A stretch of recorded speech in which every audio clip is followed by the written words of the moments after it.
I'm a visual artist, and I'm also one of the co-founders of the Plastic Pollution Coalition. I've been working with plastic bags, which I cut up and sew back together as my primary material for my artwork for the last 20 years. I turn them into 2- and 3-dimensional pieces and sculptures and installations. Upon working with the plastic, after about the first 8 years, some of my work started to fissure and break down into smaller little bits of plastic. And I thought, great, it's ephemeral, just like us. Upon educating myself a little further about plastics, I actually realized this was a bad thing. It's a bad thing that plastic breaks down into smaller little bits because it's always still plastic. And what we're finding is that a lot of it is in the marine environment. I then, in the last few years, learned about the Pacific Garbage Patch and the gyre. And my initial reaction, and I think that this is a lot of people's first reaction to learning about it, is, oh my God, we've got to go out there and clean this thing up.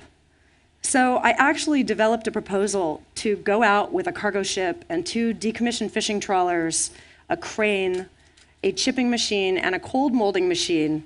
And my intention was to go out to the gyre, raise awareness about this issue, and begin to pick up the plastic, chip it into little bits, and cold mold it into bricks that could potentially be used as building materials in underdeveloped communities. I began talking with people who actually had been out to the gyre and were studying the plastic problem in the marine environment. And upon doing so, I realized actually that cleaning it up would be a very small drop in the bucket relative to how much is being generated every day around the world. And that actually I needed to back up and look at the bigger picture. And the bigger picture is we need to find a way to turn off the faucet.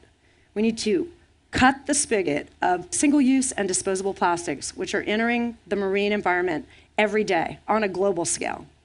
So in looking at that, I also realized that I was really angry. I wasn't just concerned about plastic that you're trying to imagine out in the middle of the Pacific Ocean, of which I've learned there are now 11 gyres potentially of plastic in 5 major oceans in the world. It's not just that gyre of plastic that I'm concerned about, it's the gyre of plastic in the supermarket. I go to the supermarket and all of my food is packaged in plastic. All of my beverages are packaged in plastic, even at the health food market. I'm also concerned about the plastic in the refrigerator. And I'm concerned about the plastic and the toxins that leach from plastic into us and into our bodies. So I came together with a group of other people who were all looking at this issue, and we created the Plastic Pollution Coalition. We have many initiatives that we're working on, but some of them are very basic.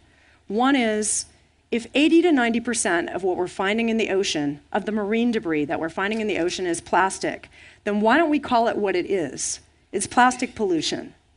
Recycling.